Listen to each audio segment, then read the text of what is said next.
Welcome to the Dealing with Goliath podcast. The mission of Dealing with Goliath is to sharpen the psychological edge of negotiation and high-impact conversations for business leaders with skin in the game who want to be more effective under pressure, uncover hidden value, and increase profitability.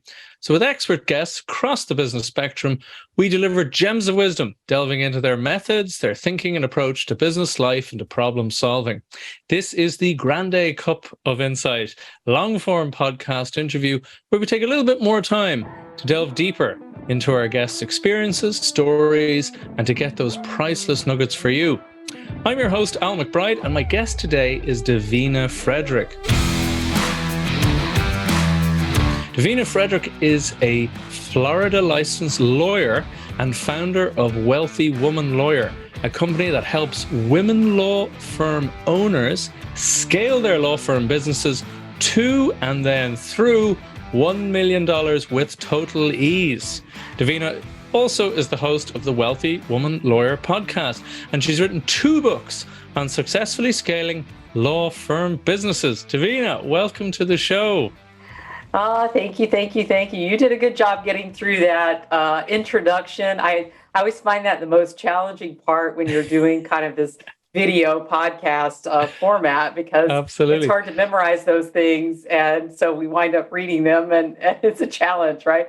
But thank you very much for that. You're very welcome. It's stellar stuff. And I've enjoyed the conversations that we've had. We went into all sorts of different detail and depth. So it's almost a shame you didn't hit record on those, because there was all sorts of gems there. So I'm so glad to have you on the show. So thanks for joining me. Thank you. Thanks for having me. You were a guest on my show, and I absolutely loved having you on my show. And you and I probably could have talked for like 2 hours. So it's really glad. I'm really glad we're getting a chance to do that. Now we're coming back and picking up where we left off. Well, thank you. Well, yeah, we could have talked for hours, and this is now the second half, so to speak, almost. Yeah. But look, you have a very interesting background when you came to law, because you have 25 years experience as a marketer, and that's always fascinating. I'm always interested in people who come to a career joining another area of expertise and dare I say mastery. So I'm intrigued how that has helped you, or how that's given you some unique perspectives on law and running a law firm, which is itself a business. A lot of people who don't run law firms mightn't realize it is a business. So I'd love just some of your thoughts around that, what elements of the marketing you bring to law.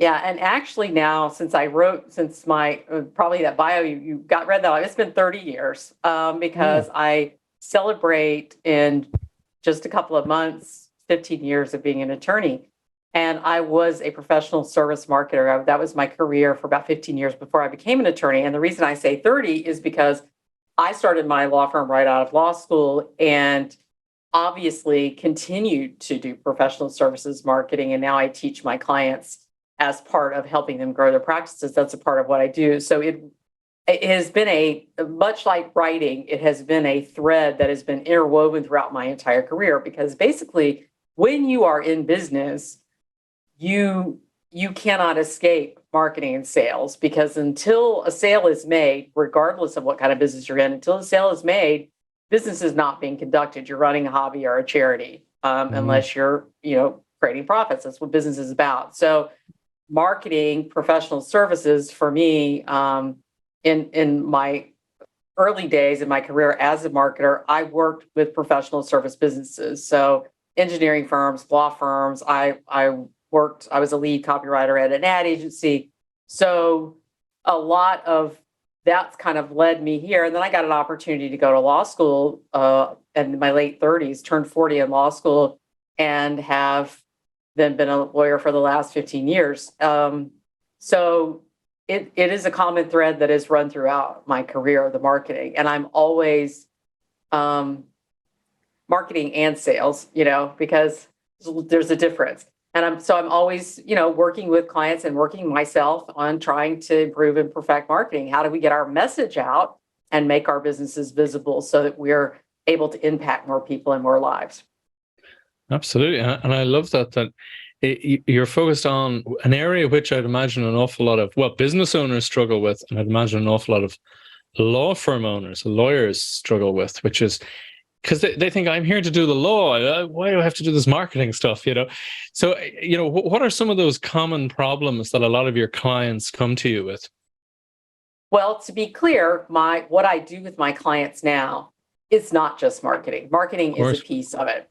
I have a framework that I use to help my clients scale their businesses. So scaling a business, as you probably know, it involves a lot of things besides just getting clients. You have to get the clients. You have to then service the clients. You need a team to help you service the clients. You need systems in place to service those clients.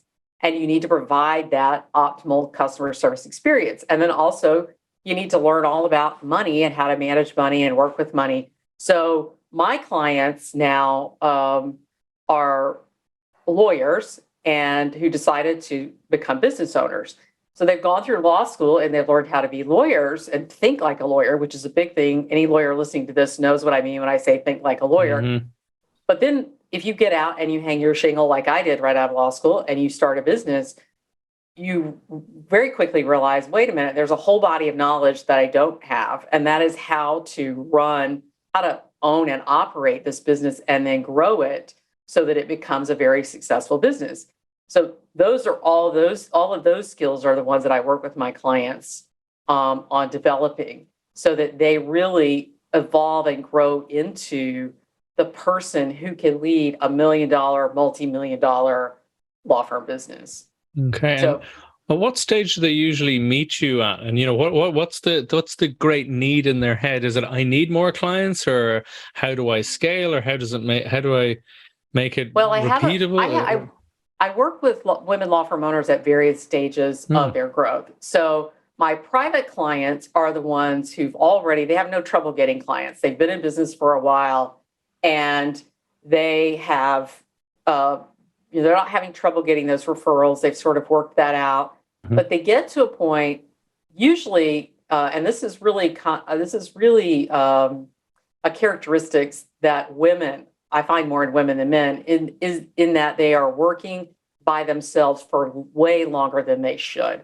They can get their firms up to $500,000. I talked to one yesterday, it was up to $750,000, and it was her and a couple of staff people that got that to that level, which for anybody who understands the legal business, understand that's an incredible amount of work. I mean, she's working all the time to get to that point. And so a lot of my clients at that point, it's really not so much about the money, although there is that sort of goal of $1 million and beyond.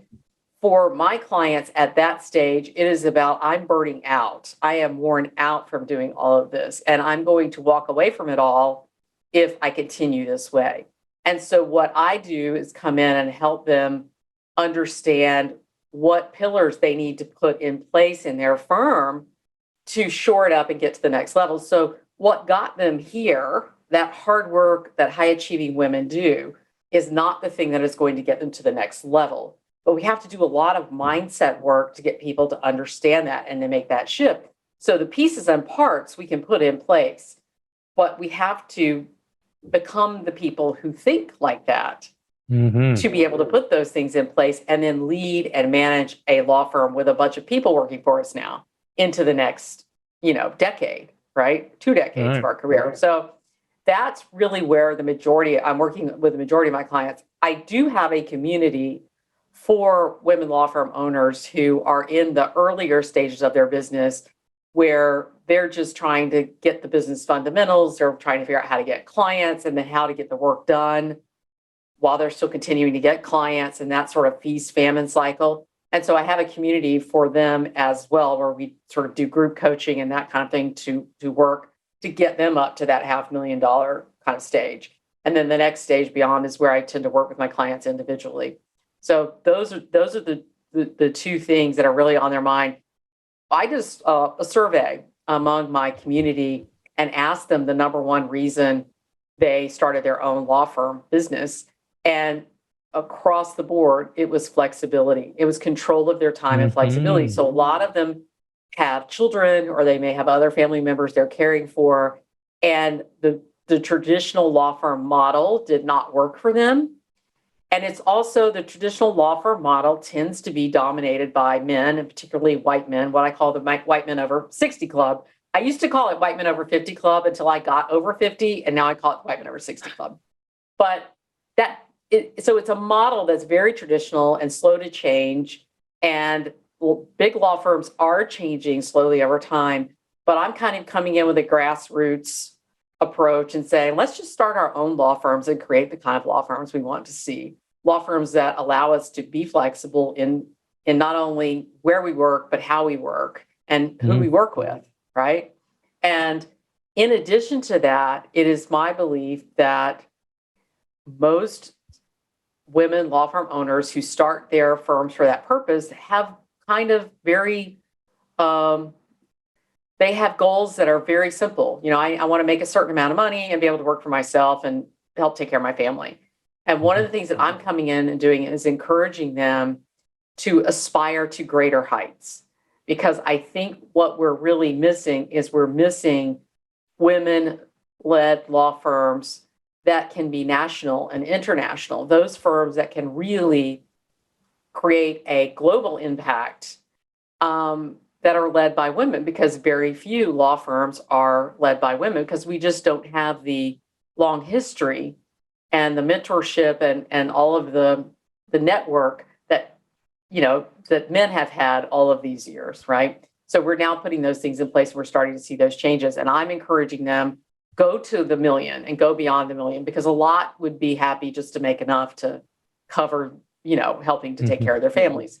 So long answer to that question, but no, I love it. I mean, there's so much there to unpack. I mean, I love the way, just to reiterate, as I hear you, that, you know, you're helping people move essentially from self-employed, where you have a job, to business owner, where there's a lot more. You're managing, you're doing that kind of CEO hat wearing activity. Yeah, I kind of call it freelance lawyer, like freelance lawyer to CEO, you know. Gotcha. Yes, exactly. Freelance, that's a good way of thinking of it. Yeah, because it's like a gig worker. It's like a gig worker. We're seeing a lot of that now, right? Absolutely. And really changing that. I love also the way you're changing the model. You know, I love the way you're saying you don't need to do this standard law firm thing of having your own version of working 60, 80, 100 hours a week. Right. You can actually do it how you want to do it. And what life do you want? What work do you want? And then adapting it and altering it to suit you. I mean, it's a very bold model. Do a lot of people resist that? Is there a bit of resistance there where they think, hey, hold on. This sounds, you know, too good to be true, Davina. I do think, well, I think what happens is we get a lot of outside naysayers. So I know for me, when I started my firm, I had people who wanted me to do certain things. They always had an agenda of their own when they wanted me to do, you know, somebody wanted me to rent office space in their building. And, you know, when I went virtual in 2013, which was before virtual was a thing. You're so much ahead of the game there. I had someone say to me, your clients won't like that. And the reason he said that is because he had bought an office building and he had some empty office space, and he wanted me to pay, you know, $1,500 a month to be in his office space. And so he was trying to cut down what my vision was to serve his own agenda. And I do think there are a lot of women also, you know, we have a lot of people in our lives who love us and care about us, who are well-meaning, who also will cut down our vision because, and it's easy to do if you don't have that confidence yet, and you have your own self-doubts and your own insecurities, which all business owners do. And you know, and so if you have a parent or a spouse who is fearful because they're afraid for you. I know my own parents were afraid for me when I started my law firm out of law school instead of going and getting a job. You know, I talk to a lot of women law firm owners who have that same experience. You know, their parents worry about them. Their spouses worry about how we're going to make the money. And so those kinds of things are, you know, raise their ugly head. And do you find that some of your clients, I'd imagine it's quite common, again, business owners, it's the same doubts that maybe, as you say, a parent or a spouse or a well-meaning friend or sibling or something. It's also the voice, the critic voice in your head saying, "Oh, you can't do it like that. Why aren't you doing it properly?" You may have a in inverted spouse in commas. your, you may have a parent in your head who no longer says those things to you, but you now say them to yourself absolutely, for sure. And then some of us have parents who say them present day. I mean, do you do a section? Is there a section in your course for getting through those voices in your head? Well, since I work one-on-one with a lot of clients who are kind of at that stage, even with my group coaching, we discuss those things, and it's part of the reason why I have worked with male law firm owners. I've also worked with all kinds of other business owners, but I niched down a few years ago just to work with women law firm owners. And the reason that I do is because the conversation is different when it's just women in the room, because we deal with different sorts of challenges than men in business do. And so it is a place where I challenge those mindsets and points of view, because I've had them challenged for me. I pass that on to others, and I challenge those points of view. And sometimes I will, it's uncomfortable to hold up a mirror and say, look, is this really, really what you want? And I think it's oftentimes very challenging for women to get really clear on what it is they want, because they're maybe always thinking of their children, or they may be thinking of their spouse, and they may be thinking, I want people around me to be happy. And so a lot of times it's hard to hear their own voice of what it is that I want. Now we're seeing a new generation of women come up who may be different. So I am a Gen X, woman, just like on the cusp, almost boomer, like, but Gen X. And so I grew up at a time, if you remember, in the 80s and 90s, it was a very driven corporate world out there, and everybody was very ambitious, it was very driven. And so much has changed in the dynamics of women in the workplace over those decades. And so we're seeing young women come up who are much more grounded in, they've had a lot of reinforcement that their opinions and their thoughts are valuable, as opposed to sort of, we need to make everybody happy around us, right?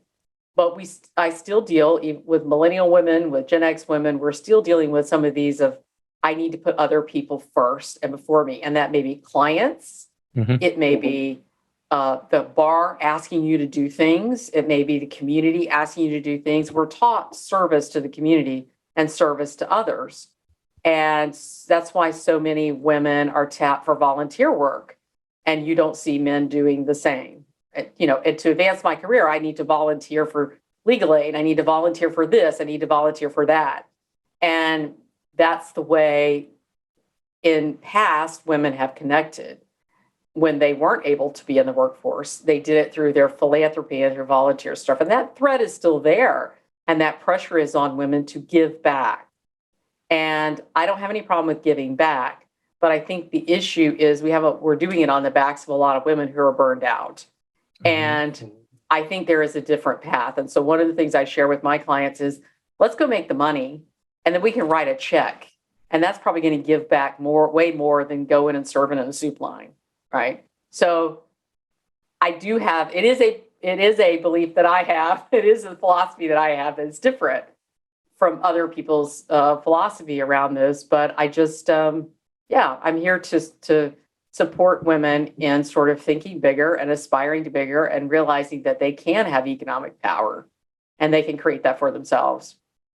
And I love that you touched on that. I mean, this is a question I often like to ask my guests to get their more unique point of view on their industry or how business should work or could work.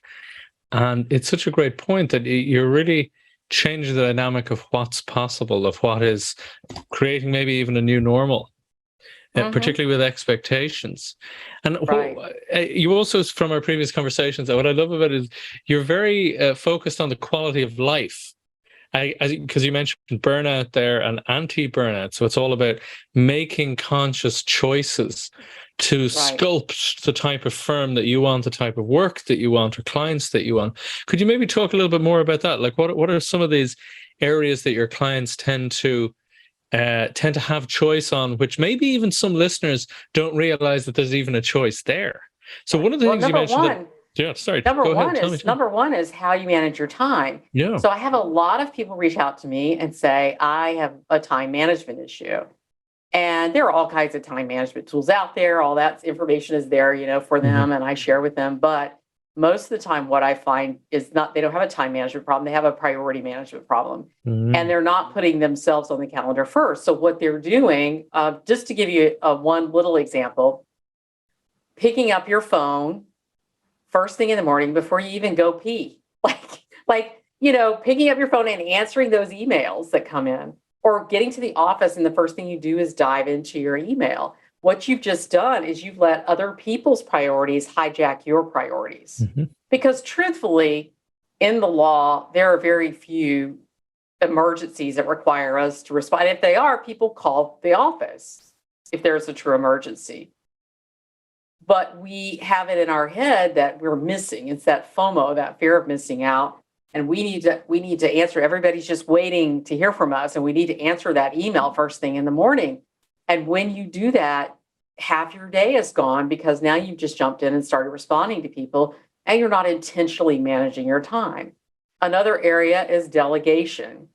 We think that we have to be the ones to do, we're the best person to do every job in the business. And if we just had more time, we would do it, right? And that's kind of an attorney arrogance of we're smarter than the average bear. If we just had more time, we could figure out everything in our business. And so we're reluctant to hire people to help us instead of respecting that there are marketing people who went to school to learn marketing and they probably have more expertise in it than we do, especially as it is ever evolving today. We think I can read a book and figure it out and do it myself.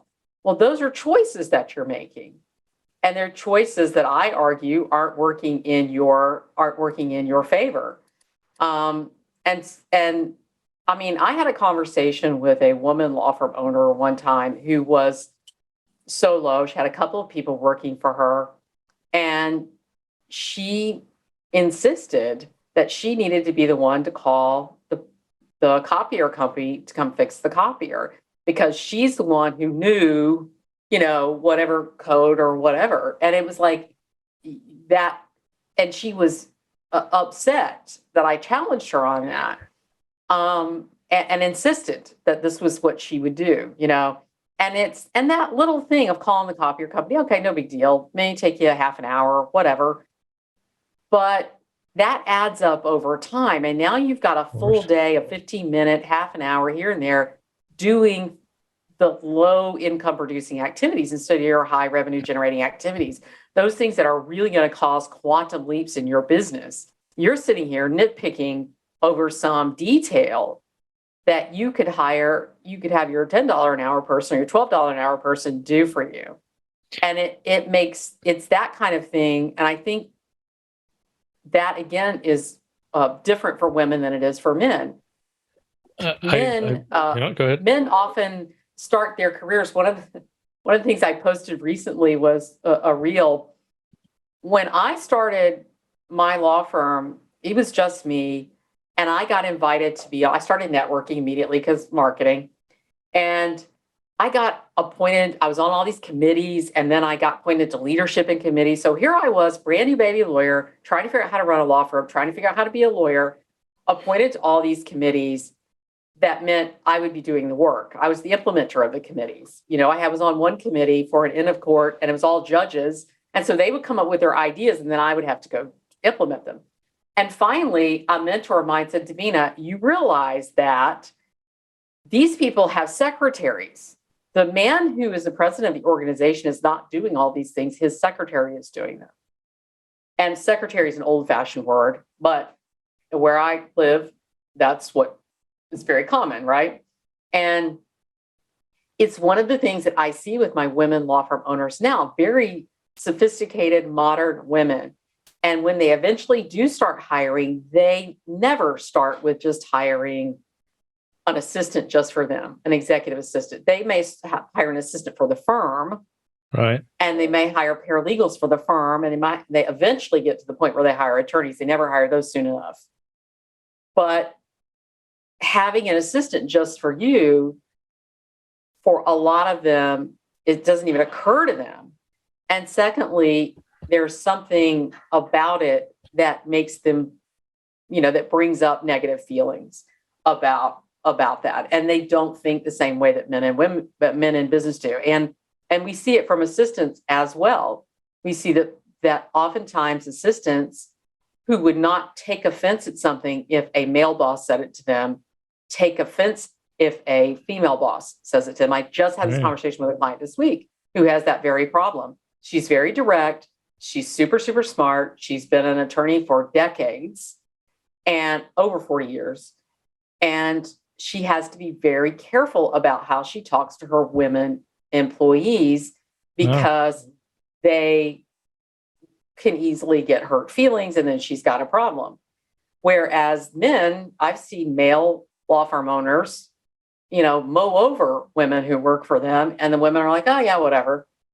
And so we think those dynamics don't still exist in our culture, but they do still exist in our culture. I have conversations every day where we see those things that exist in our culture. And I'm just, it's an area that we need to change that. And so that's a lot of the work that we're doing, Absolutely. As I said, it's a strange thing of kind of an unconscious expectation that needs to be altered and reset. Yeah. There's things that are, that people read into. Is this person mad at me? Is there this hidden, that kind of thing, as opposed to just taking it like they're in a hurry.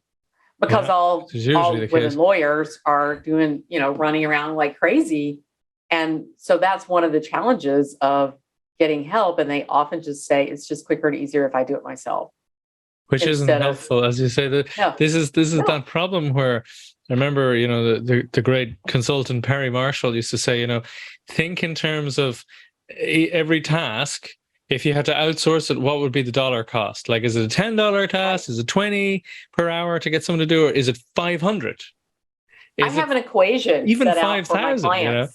I have an equation set out for my clients in our course materials. We do a plan, and we get down to the tactical level, and it says who's responsible for doing this and what is the cost if you. So for those who have trouble letting go, I make them do the math, do the formula. What's your hourly rate times how long it's going to take you to do this?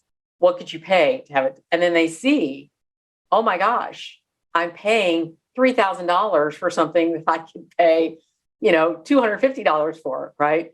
But oftentimes, so that's the kind of stuff it's a mindset barrier, right?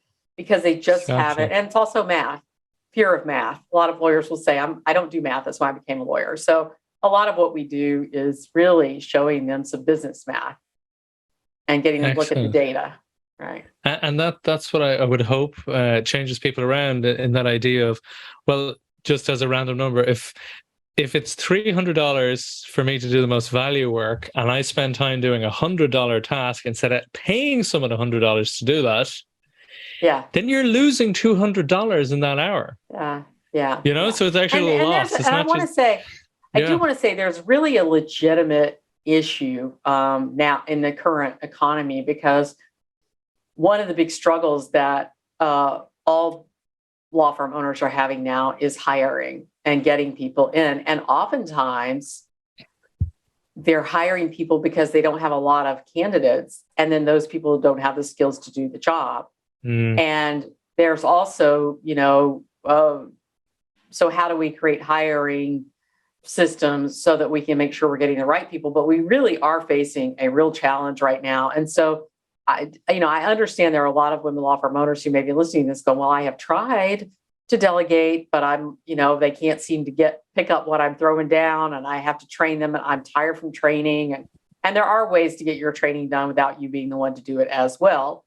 But so I recognize there's a legitimate issue with not getting enough, not having enough good candidates and needing to find those, right? But there are ways to do that as well. It just is not as simple as it used to be, right?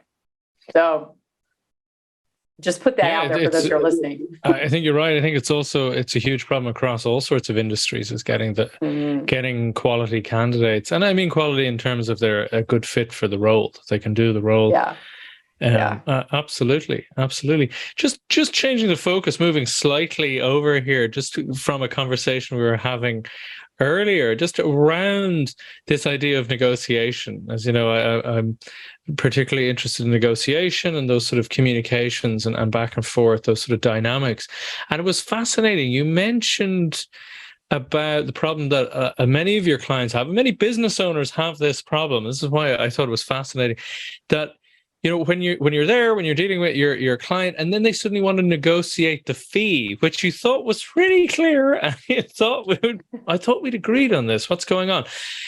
Could you talk us through some of how your clients feel about that, and then what you advise them to do, how to run with that, how to get through it?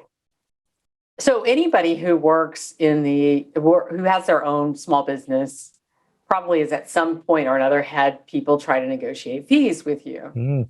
And for a lot of the women law firm owners who have worked so hard to go through law school, pass the bar, which is really difficult, it's a multi-day test, and then starting your own law firm and all the expenses that go along with that, you come up with how much you're going to charge for it. And you think you're probably not even charging enough because you're new to it or whatever. And then someone sits in a chair across from you and goes, "Oh, that's too expensive. Can you do any better?" Or they'll put something out. Oh, I can't afford that. And they'll want you to give them something they can afford. And a lot of small business owners, women, law firm owners in this particular case, get really offended by that. And it's understandable. They get offended by it because they're like, you're asking me to do all this stuff.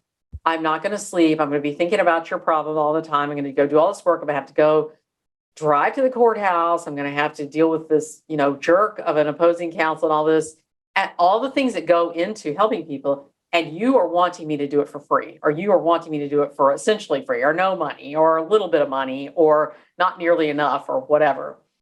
And a lot of people who engage lawyers believe that lawyers are wealthy. Like right out of the gate, we're just wealthy right out of the gate. Lawyers make a ton of money. They can afford to give me a break.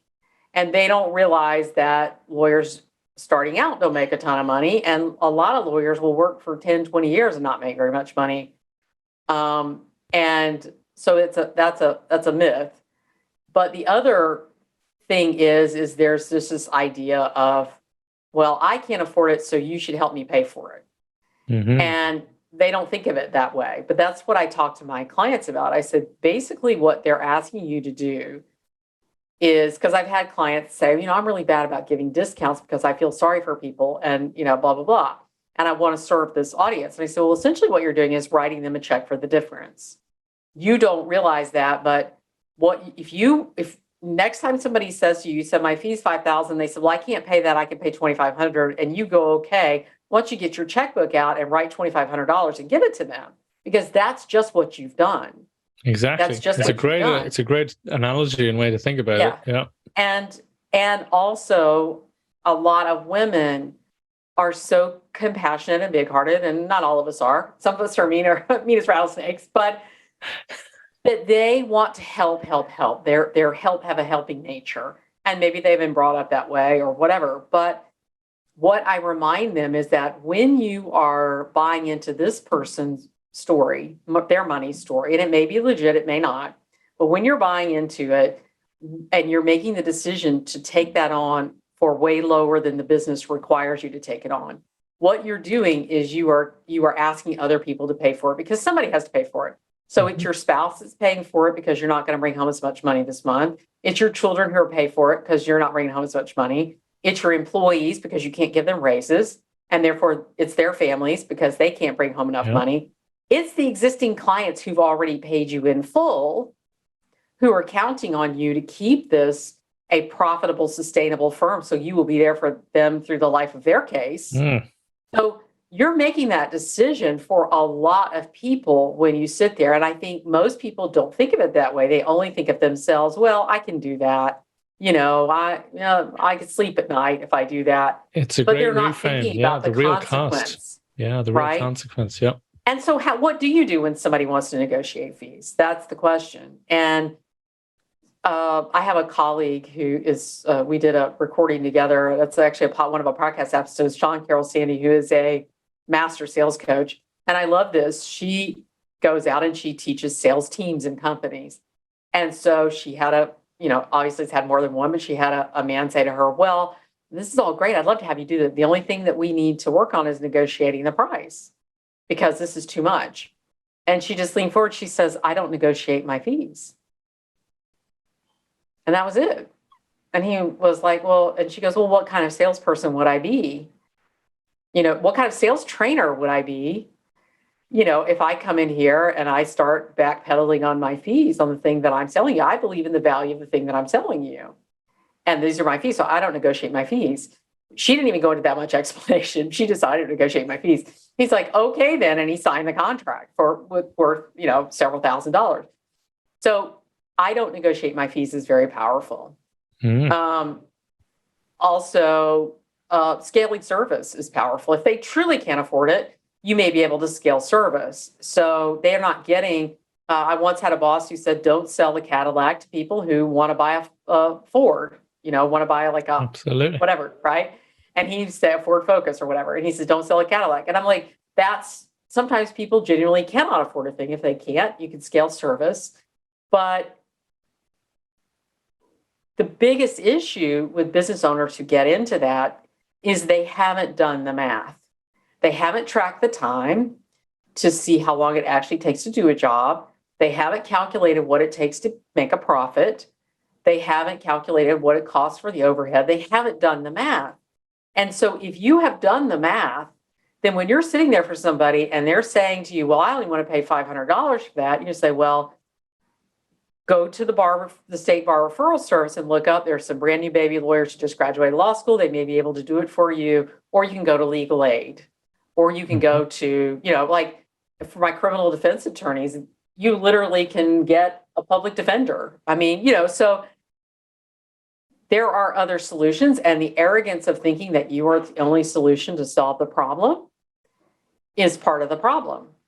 And also, obviously there's a desperation in that comes in the first, when your business is a fledgling and you feel like every client is somebody you need to not let go and let out of the door. But oftentimes, most often, I know certainly in my experience, I'm curious to hear about your experience on this, Al, but I find that people I give the discounts and the breaks and all of that to, that I have in the past, always turn out to be the most difficult clients, the most challenging clients. They don't have enough skin in the game, so they want you to solve their problem instead of them being actively involved in solving their problem. They are the ones who are more demanding and want you available all the time on the phone. They want to meet with you. They're rude to your team.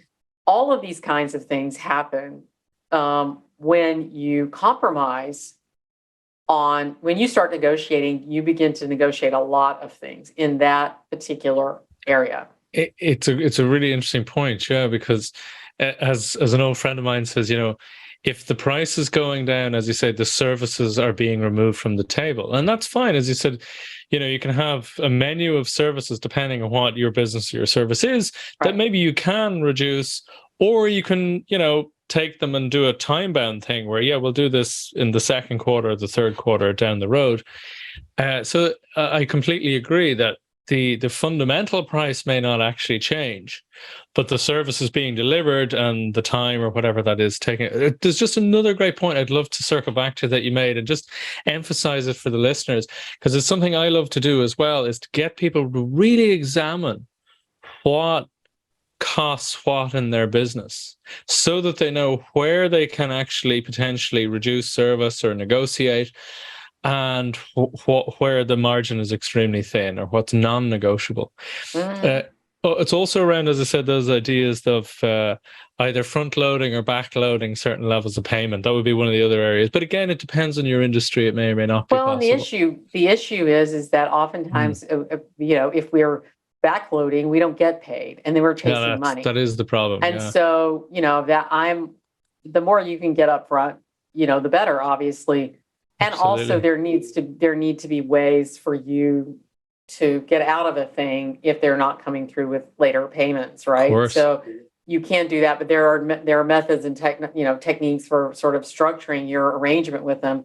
But the main thing is, you don't start out a business engagement where you are feeling resentful right from the beginning. Exactly. Because if you are, then you're not going to show up fully present for that person in your best light. You will resent them for it. You will look at everything that they do through that lens of them taking advantage of you. So this is a place where I see a lot of new business owners struggle. And what it is they have direct access to the decision maker. And the larger your firm gets, the less this becomes a problem, because now you have other people they're interacting with that this is the fee, right? And so you don't go to the doctor's office, at least in the United States, you don't go to the doctor's office and negotiate the fee. Fee is the fee, and your insurance covers it, it doesn't. Then you get bills and you pay the bills. This is what you owe. There's no discussion of negotiating those fees. And when people have direct access to you and they only see you, they think, well, I'm doing a deal with this individual. And so really the quicker you can say you're dealing with a law firm that has certain prices, for the services, and you're having other people involved in that transaction. So they realize that it's not, they're not going to be able to just negotiate. I love that reframe. Yeah, that's a great reframe. In that idea of, let this be fixed, and there's no discussion around here, and that's very powerful. What I find, but I know we're going to move on to something else. But what I find really quick too is when you have so much of this is setting up systems. When you have systems in place where everyone enters this way, fills this out, meets with this in this way, concludes this way. They either go in this direction or they go in this direction. They go in the outdoor or they go in the indoor, and then we sign them up, and there's a process. If you don't have a very clear process that is a repeatable process over and over again, even if that person doesn't know it when they come in, they will automatically feel it, sense it, believe it. No, they'll know when things are off. And so they will lose confidence in you. Mm-hmm. And they will feel that there is room to negotiate. And often they will, I'm a very strong personality. If I go into a situation where it's apparent that no one is leading, that they don't know what they're doing, I'm going to jump in and start leading, because it's just okay, come on, people, I got things to do. I jump in and start leading. I'm a high D. Can you tell, DI on the disc, right? Mm-hmm. But that's what will happen oftentimes with your clients. If they come in and they see that you're not really certain what your process is, that they'll say, oh, there's waffling here, so there's room for. And so having that process, if that's not your personality, having that process will help you, because then you can rely on the process. Yeah, the process is the structure. That's what I love about that. Right. To shore up and they'll have a lot more confidence in you, because they'll know you've done this a million times, right? Because you have this very clear process. It was another conversation we were having recently about where you were mentioning it was a discussion in one of your groups where one of your clients was upset or irritated, even angry, I guess, when she was attempting to hire someone and they wanted to negotiate. So there's another area of negotiation in a different direction. Just talk us quickly through that, and then what your thoughts and your advice was in that scenario. Well, so it's interesting. I'm in a number of lawyer groups on social media, and this was in another lawyer group. This was not my client. This was another woman law firm owner who was discussing this, and she was saying, I'm attempting to hire, and this young man, I really like him, and he seems great, but he's come back and he's wanting this, this, and this, and this, and I'm offended. And that was the long and short of it. She was offended. She was offended because he came back and he wanted more money than she had budgeted. He wanted some other things that she wasn't, like she wasn't prepared. And a lot of people, we see this a lot in these sort of social media groups where people will pile on and agree when they don't really know all kind of details and whatever, and they'll jump in. Well, and I commented and I said, he sounds like a good lawyer to me because he's negotiating.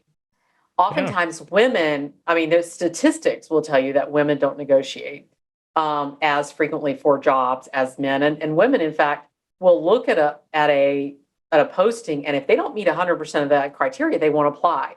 Men will, half that criteria, I'm going to apply anyway. We'll give it a go. So that's kind of the attitude, isn't it? It's like, sure. Yeah. The worst I can say is no. This sort of confidence kind of thing. Yeah. But he was negotiating, and I said, that's a wonderful skill in a lawyer. So I would be looking at that, and I would be going, oh, well, look, I would expect him to negotiate. I would not expect him to go through this job application process and not negotiate with me. And I would look for other people who were attorneys coming to work with me. If they didn't negotiate with me in some way for this position, then I would question that, especially if you're in an area like contract law. You know what I mean? Like, so that was my take on it. And some other women attorneys said the same thing. And what the issue was, I suspect, is that she had given her best offer. She wasn't prepared for negotiation. So she didn't leave herself room to allow for negotiation. And he threw her when he came back, and she immediately went into panic mode. I can't afford that. And that is when people say I can't afford that, it's an immediate, steel trap that just drops down, an immediate steel door that just drops down. I can't afford that. You immediately close your mind to any possibilities instead of looking at it and going. Now, I have had a client recently who had a wonderful receptionist who works for them, and she was doing a great job, and the clients love her. But she came in one day and she asked for some astronomical raise. Way out, like double her salary or something. And I want insurance, and I want this, and I want that. She had a whole lot of things, right? And my clients, who are partners in a law firm, they were just taken aback by this. And they're going, oh my God, we can't afford to lose her. It's so hard to find people right now. She's wonderful, but we can't afford this. What do we do? And one of the issues was that she was a little older, and she had been a professional in another profession. And here she was working this receptionist job. And I said to them, and I think she had some shame around it. And so what I recommended that they do, because I've been seeing a lot of law firm owners having trouble keeping receptionists. And one of the things I recommend they do is change the scope of the job and the title of the job. And in that case, I said, what she's really wanting is a career path. So she wants to know, what is my career path in this firm? Is there growth for me in this firm? Where am I headed here? Because I don't want to be in this dead end job, because I'm this person who's still got a lot of potential for my career. And when they went back and they gave her a career path, they changed it from receptionist to client care specialist. They gave her more client care activities, and very important things like following up with leads and being that point person when people call in and they're trying to solve a problem. They want to talk to the attorney. Now she's the person who's empowered to find answers for them without passing off to an attorney immediately. So they began to evolve this position and give her a career path. We so value you as an employee. This is what we can do. So there's a lot of room for negotiating with people if you can get to the heart of what it is that they want and need, instead of just immediately going, steel door, I can't afford that, boom, I'm back to the drawing board, and then I throw up my hands because I can't find anybody, nobody wants to work anymore, that kind of thing. I love it, because what you're doing is you're talking exactly from position, I want more days off, and this amount more pay and raise or whatever, and then going, well, the interests, what is it about this that you actually really want? Diving under the request, as you say. Yeah. And that's great that client of yours was able to then have value add tasks that that their employee, their staff member could do, which would actually generate potentially the money and they weren't free up the using her time to of the her lawyers potential. They weren't using her to her potential. And when they did, it made her feel so empowered. And they said she loved that solution. She was so excited and happy about that. And that's what creates loyalty. That's what creates respect. Because as I said, that they were interested they did give her a little raise, but it wasn't nearly I'm sure. Yeah. It was more in line with what they could do, So Absolutely. That is a lovely example just of the approach to problem solving and thinking there. And it's fantastic stuff. Fantastic stuff, Davina. So we're just coming up on time there. Where can people learn more about you? You mentioned your podcast, which is superb. Thank you. Where can people follow up with you a bit more with your podcast? And if people are interested in exploring more on your website, where can they get you? So it's super simple to remember. It's wealthywomanlawyer.com, wealthywomanlawyer.com. Best place to go. You can find out about our services. You can also get a copy of one of my 2 books on there. We're actually updating the product page, so that'll be up by next week. You also can follow me on Instagram at Wealthy Woman Lawyer, or come join our free Facebook group. You just look Wealthy Woman Lawyer in Facebook. We're there. I'm on LinkedIn as well. So I'm in all the socials, or except for TikTok. I'm not there. Probably won't be for all kinds of reasons, but I'll spare people my dancing skills. So that's the best way to find that information and connect with me and get to know me. And then I do recommend the podcast. I've got a lot of terrific feedback on the podcast. We've been doing it about 3 years. We're kind of unique because when we started doing this, we did something nobody else was doing. And that was really inviting women law firm owners on the podcast to share their stories and their insider secrets and things they had done to be successful. And then we also bring in other experts who work with professional service businesses and law firms to help them scale as well. But we have a really great following, people who just binge on all of these episodes. And so I hope people are going and enjoying those. You can find it on the website, but it's also on your favorite podcast app. So it's on Apple and Spotify and iHeartRadio and a whole bunch of different ones. It gets distributed pretty widely. So I do hope people go and listen. We have great guests like you. I'd just like to reiterate that it was a great interview. You gave me so much appreciated on that. So I know you're a very good podcast host. So do check it out. And also, as I said, Davina's books are superb. They're concise, they're focused, they're just behind you there. So do check them out. All right, Davina, thank you so much for being a guest on the show. Great talking with you. Thanks, Hal. I appreciate it. I've enjoyed it as usual. I enjoy our conversations. Thanks for having me. Thank you so much.